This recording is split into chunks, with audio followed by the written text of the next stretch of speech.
Start.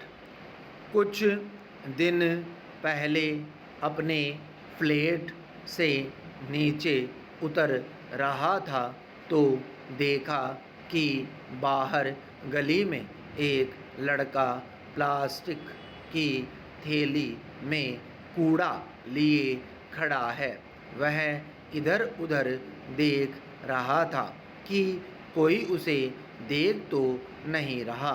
सब्जी लेने के वास्ते झोला लेने के लिए जैसे ही मैं वापस मुड़ा कि उस लड़के ने अपने कूड़े के ढेर को सामने एक घर की चार दीवारी के अंदर फेंक दिया और वहाँ से रफ्फू चक्कर हो गया।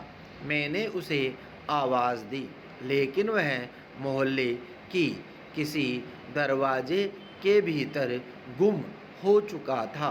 मन में सवाल आया कि जब सुबह कूड़ा ले जाने वाली गाड़ी आती है तब फिर यह लड़का कूड़ा दूसरे के घर की चार दीवारी के भीतर क्यों फेंक गया। ऐसा अक्सर देखने में आया है कि जब कोई पड़ोसी कहीं बाहर गया होता है तो उसके घर की चार दीवारी के भीतर कुछ लोग कूड़ा फेंकने लगते हैं।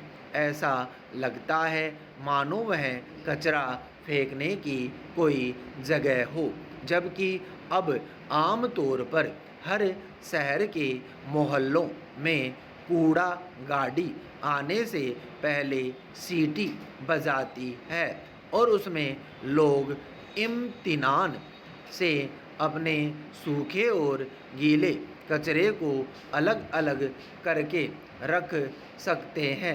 हर कूड़ा गाड़ी के पास एक सहायक होता है जो यह बताता है कि गीला कचरा यहाँ डालना है और सूखा यहाँ। फिर भी लोगों को यह मानना ज़रूरी नहीं लगता। पैरा, हमारे मोहल्ले में कई लोग अपने ही ज़मीन पर मकान नहीं बनवा पा रहे हैं। दरअसल उनके ज़मीन के हिस्से पर कूड़ा फेंकने का ठिकाना बना दिया गया था और अब उसे साफ कराना उनके लिए एक बड़ा काम हो गया है। अगर कोई व्यक्ति अपने घर का कूड़ा दूसरे के घर में फेंकने के लिए सोच सकता है तो दूसरा भी यही काम दोहरा सकता है। कुछ घटनाएं ऐसी होती है जिनकी अपेक्षा समाज नहीं रखता है। अपनी समस्त ज्ञान पूंजी के आधार पर छोटी मोटी गलतियां गौण हो जाती है। पैरा, कई बार कुछ लोग अपने पालतू मवेशियों को भी उन्हें सड़क पर खुला छोड़ देते हैं जो अक्सर यातायात का बड़ा बाधक बनता है। उन्हें मवेशियों से सिर्फ लाभ कमाने भर से मतलब होता है। वे क्या खा रहे हैं, कहाँ जा रहे हैं, क्यों जा रहे हैं, किसे अपनी सींगों से घायल कर रहे हैं, इन सब बातों का ज़रा भी उनके स्वामी को परवाह नहीं होता है। दरअसल यह समस्या किसी एक दिन की नहीं बल्कि आए दिन कई लोग इधर उधर सड़क के किनारे प्लास्टिक का थैला और कूड़ा फेंकते रहते हैं। वहाँ से उठाए जाने के पहले आवारा मवेशी उन थैलियों को खोलते हैं और फिर थैलियों में बंद कूड़ा वहाँ तीतर बीतर हो जाता है। इससे सड़क पर गंदगी फैलती है और राहगीरों के लिए बहुत सारी परेशानी उत्पन्न होती है। मेरे सामने कई बार पशुओं ने वहाँ से गुजरने वाले लोगों पर हमला करके घायल कर दिया। जब इस तरह की आवारा पशुओं को देखता हूँ तो सोचता हूँ कि सरकारों ने कहने को तमाम घोषणाएं कर रखी है, लेकिन हकीकत सड़क पर घूमती टहलती दिखती है। पैरा दूसरी ओर जानवरों द्वारा प्लास्टिक निगल लेने से किस तरह की समस्याएं खड़ी हो रही है, यह कोई छिपी बात नहीं है।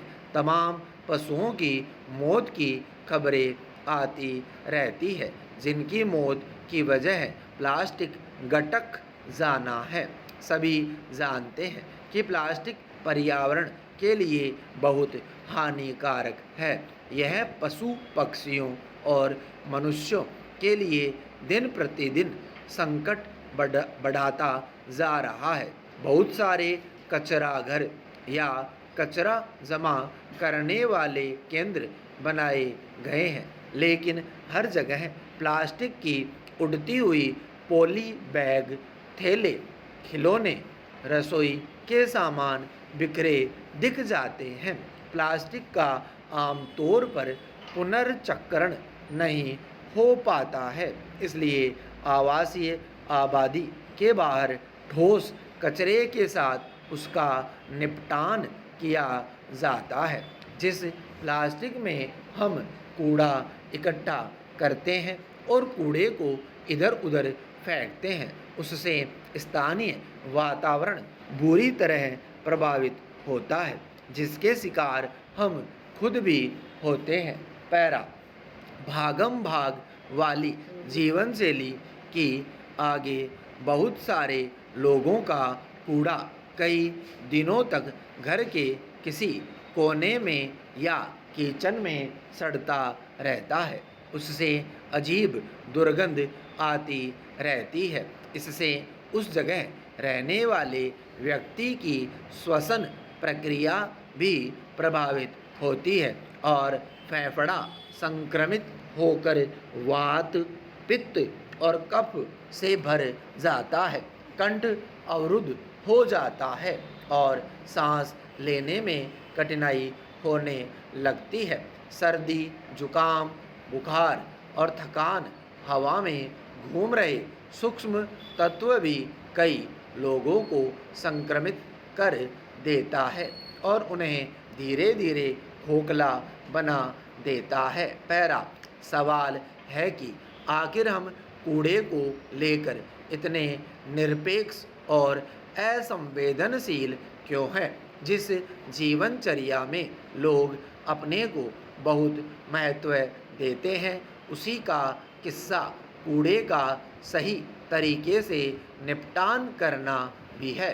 सड़क के दोनों तरफ बन रहे मकानों की ऊंचाई देखकर ऐसा लगता है कि अब वह दिन दूर नहीं जब मनुष्य कंक्रीट के जंगलों का बहुत छोटी इकाई बनकर रह जाएगा, जिसे न तो पशु पक्षियों से कोई लगाव रह जाएगा, न खुद इंसानों से।